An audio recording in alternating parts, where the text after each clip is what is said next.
નમસ્તે વિદ્યાર્થીઓ, આજે આપણે ઇંગ્લિશ ગ્રામરની અંદર ફંક્શન વિશે અભ્યાસ કરીશું. ગયા વિડિયોની અંદર આપણે એડિટિંગની અંદર ઇમ્પેરેટિવ પ્રોનાઉન વિશે અભ્યાસ કર્યો હતો. આજે આપણે એક નવો ટોપિક શીખીશું જેનું નામ છે ફંક્શન. ફંક્શનનો મતલબ થાય છે કાર્ય. કાર્ય ઘણી બધી અલગ અલગ રીતે થાય છે અને આ જે ફંક્શન છે, જે આ ચેપ્ટર છે, એ ધોરણ 9 ની અંદર અને ધોરણ 10 ની અંદર પૂછાય છે.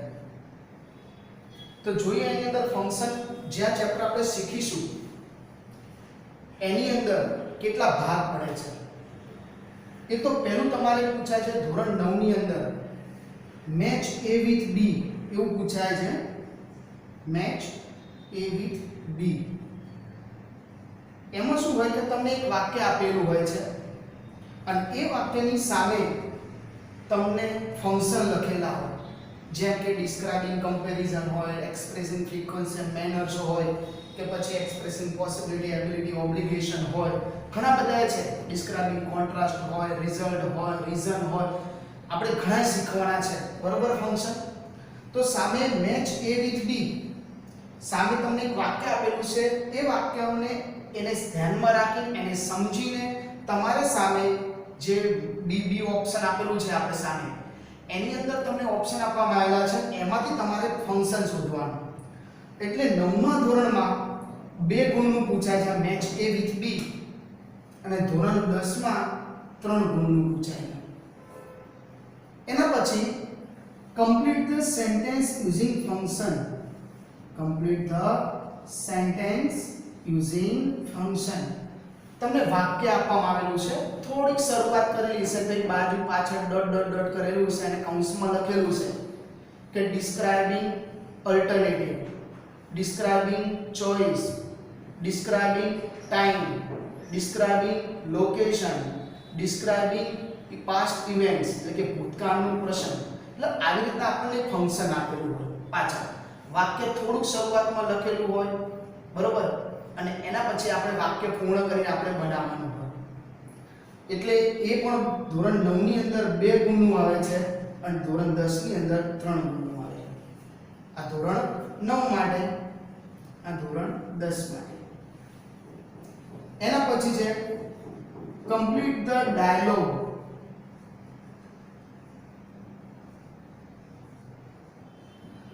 એક ડાયલોગ એટલે કે સંવાદ આપેલો હોય અને એ સંવાદમાં પણ તમારે ફંક્શનનો ઉપયોગ કરીને, બરોબર, એ ફંક્શનનો ઉપયોગ કરીને એ સંવાદ પૂર્ણ કરવાનો હોય છે.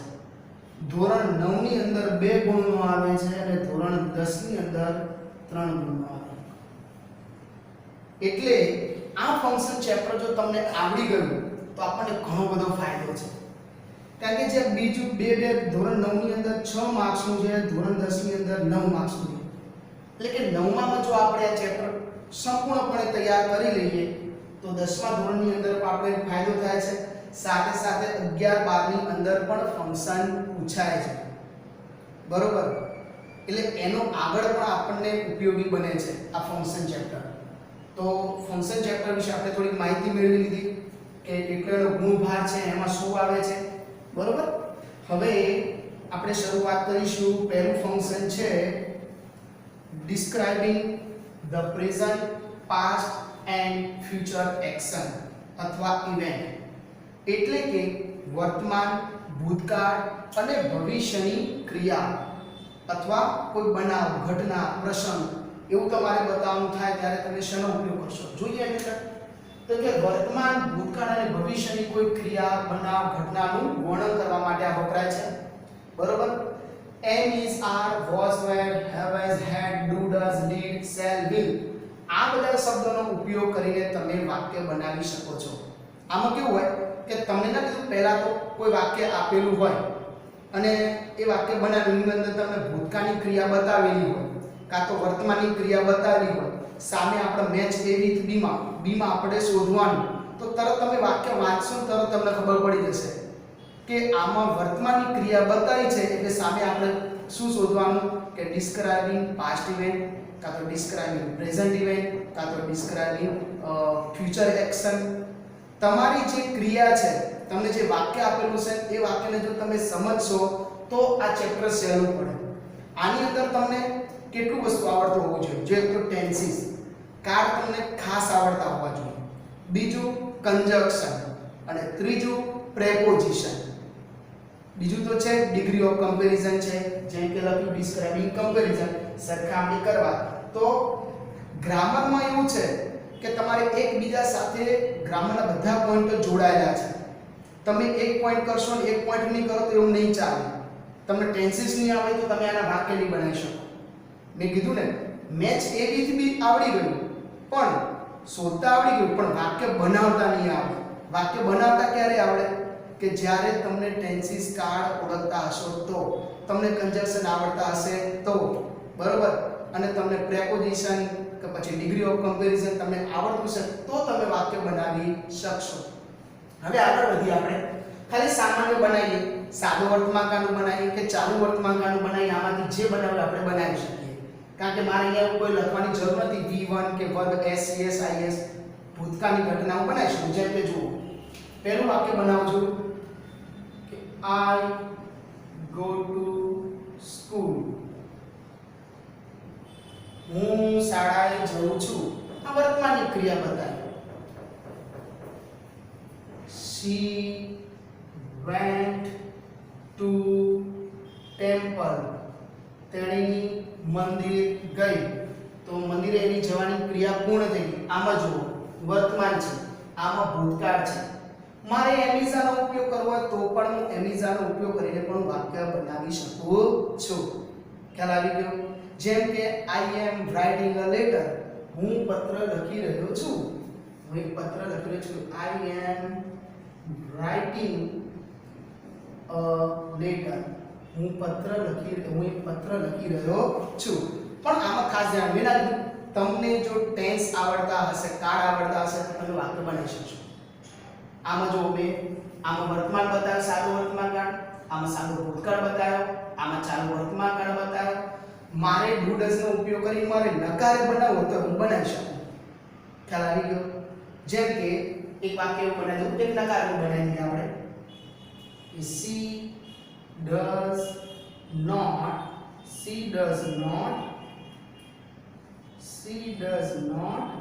sing a ભજન. તેણી ભજન ગાતી નથી. સાદો વર્તમાન કાળ બનાવી દીધું. જોઈ લો. એટલે જ્યારે પણ તમને describing present event, past event અને ફ્યુચર ઇવેન્ટ અથવા એક્શન, તો ત્યારે તમારે ધ્યાન રાખવાનું કે તમે સાદો વર્તમાન કાળ, સાદો ભૂતકાળ, સાદો ભવિષ્યકાળ, તેમજ ચાલુ વર્તમાન કાળ, ચાલુ ભૂતકાળ, એના વડે તમે વાક્ય બનાવી શકો છો. એના પછી છે એક્સપ્રેસિંગ પોસિબિલિટી, એબિલિટી અને ઓબ્લિગેશન અને નેસેસિટી. બરોબર? ઘણી વખત કેવું હોય છે ખબર? કોઈ વાક્ય આપેલું હોય તો એમાં ચારે ચાર નહીં હોતા. કાં તો ઘણી વાર એવું કીધું કે એક્સપ્રેસિંગ પોસિબિલિટી બતાવો, એક્સપ્રેસિંગ એબિલિટી બતાવો, એક્સપ્રેસિંગ ઓબ્લિગેશન બતાવો, એક્સપ્રેસિંગ નેસેસિટી બતાવો. ચારે અલગ અલગ ઘણી વખત પૂછાતા, એકી સાથે બધા પૂછાતા નથી. એટલે જેમ કે એક્સપ્રેસિંગ પોસિબિલિટી એટલે શક્યતા. શક્યતા બતાવવું હોય ત્યારે બેનો આપણે ઉપયોગ કરીએ. આમાં સહાયકાર ક્રિયાપદોનો ઉપયોગ કરવો પડે. બરોબર? એમાં તમારે મે અને માઇટ નો ઉપયોગ થાય. શક્યતા, આમાં જો મોડલ વર્બ્સ આયા, સહાયકારક ક્રિયાપદો can, could, should, would, may, might, must, have to, has to. બરોબર? એ બધું આની અંદર આવે. એના પછી છે એબિલિટી. એબિલિટી એટલે તમારામાં રહેલી શક્તિ, ક્ષમતા. શક્તિની ક્ષમતા બતાવી હોય તો can અને could. વર્તમાન હોય તો can, ભૂતકાળ હોય તો could. ઓબ્લિગેશન એટલે તમારી ફરજ. ફરજ બતાવો એટલે શેનાથી બતાવાય? મસ્ટ થી. અને નેસેસિટી એટલે જરૂરિયાત, એ પણ તમે મસ્ટ થી બતાવી શકો છો. નહીતર તમારી જોડે બીજા ઓપ્શન છે has to, have to, should, પણ એના દ્વારા પણ તમે બતાવી શકો છો. બરોબર? તો આપણે શરૂઆત કરીએ એની અંદર પહેલા પોસિબિલિટી નું બનાવીએ આપણે. He may return late from the party.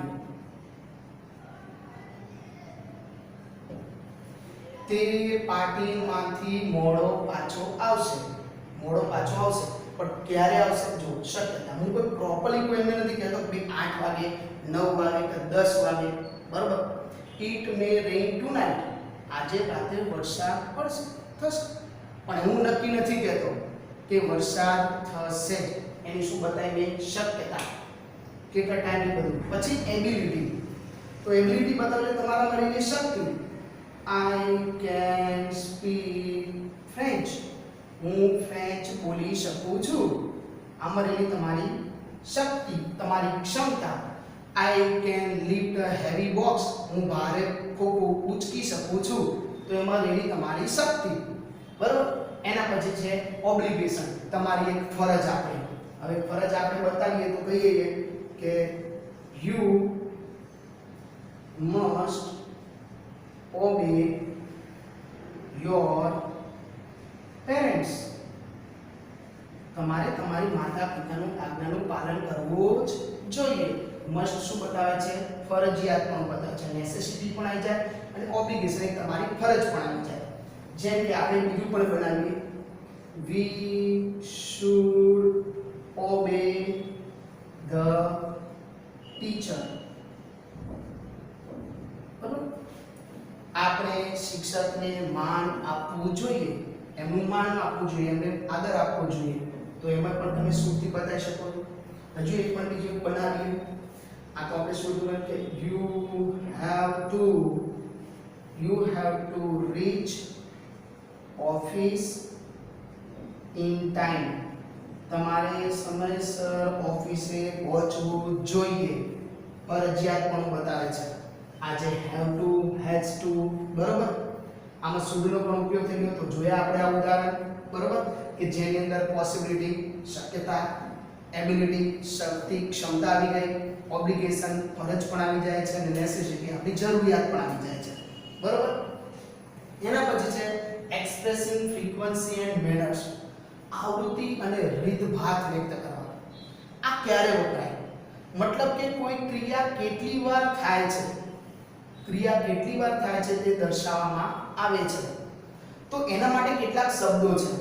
જેમ કે આ ફંક્શનમાં જુદા જુદા ક્રિયા વિશેષણનો ઉપયોગ થાય છે. જેમ કે ઓલવેઝ એટલે કે હંમેશા, નેવર એટલે ક્યારે નહીં, ઓલમોસ્ટ નેવર એટલે લગભગ ક્યારે નહીં, સમટાઈમ્સ એટલે ક્યારેક અથવા કેટલીક વાર આપણે એને બોલીએ છીએ, જનરલી એટલે સામાન્ય રીતે, યુઝ્યુઅલી એટલે સામાન્ય રીતે, ફ્રીક્વન્ટલી એટલે વારંવાર અથવા અવારનવાર પણ બોલી શકાય, અને રેરલી એટલે ભાગ્યે જ, ઓકેઝનલી એટલે પ્રસંગોપાત, બરોબર.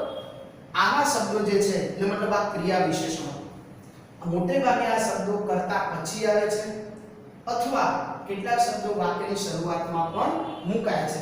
જેમ કે આપણે એક વાક્ય બનાવીએ, I always go to temple, હું હંમેશા મંદિર જાઉં છું. તમે જોઈ લો શું આવ્યું? ઓલવેઝ. એક હજુ બીજું બનાવીએ, she never drinks tea in the morning, તેણી ક્યારે સવારમાં ચા પીતી નથી. આમાં જે નેવર આવ્યું, જો ક્યારે નહીં, તેણીની સવારમાં ક્યારે ચા પીતી નથી. કાળામાં કોઈ ખબર? સાદો વર્તમાન કાળ છે, પણ સાદા વર્તમાન કાળના કેવું બનાવ્યું? નકાર. સાહેબ તમે તો નકાર બોલે, તેણીની ક્યારે સવારમાં ચા પીતી નથી. તો નકાર થયું, તો નકાર બનાવ્યો તો સાદા વર્તમાન કાળમાં તો ડુ ડઝ નહીં આવે. પણ અહીંયા ધ્યાન આપો, આ નેવર શબ્દ દ્વારા પણ તમે નકાર બતાવી શકો. એમાં તમારે ડુ ડઝ નોટ કેવું લખવાની જરૂર પડતી નથી, વર્તમાનની વાત કરું. હવે એના પછી આપણે જોઈએ કે આ શબ્દો જે આપણે જોયા કેવા જોયા? કરતા પછી જોઈ લો છે. જોઈએ આપણે બીજું બને કે જનરલી, એક જ minute, generally RALLY, generally we pray to God when we are in difficulty અથવા problems. જ્યારે આપણે મુશ્કેલીમાં હોઈએ ને, ડિફિકલ્ટી, CULTY, LTY. જ્યારે આપણે મુશ્કેલીમાં હોઈએ છીએ ત્યારે સામાન્ય રીતે આપણે ભગવાનને પ્રાર્થના કરીએ છીએ, બરોબર? તો જનરલી શબ્દ ક્યાં મૂકવા આવ્યો? વાક્યની શરૂઆતમાં. Generally we pray to God when we are in difficulty. કે જ્યારે આપણે મુશ્કેલીમાં હોય છે ત્યારે આપણે સામાન્ય રીતે ભગવાનને પ્રાર્થના કરીએ છીએ, જનરલી સામાન્ય રીતે. એના પછી છે ડિસ્ક્રાઇબિંગ કમ્પેરિઝન, એટલે કે સરખામણી કરવા, તુલના કરવા માટે વપરાય. શું કઈ બીજું પ્રકારે કહીએ આપણે? તુલના કરવા. આની અંદર તમારે પોઝિટિવ ડિગ્રી, બરોબર, કમ્પેરેટિવ ડિગ્રી અને સુપરલેટિવ ડિગ્રીનો તમે ઉપયોગ કરી શકો છો, બરોબર? સરખામણી કરવાની છે એટલા માટે. એટલે ડિસ્ક્રાઇબિંગ કમ્પેરિઝન નો મતલબ થાય છે સરખામણી કરવી, તુલના કરવી.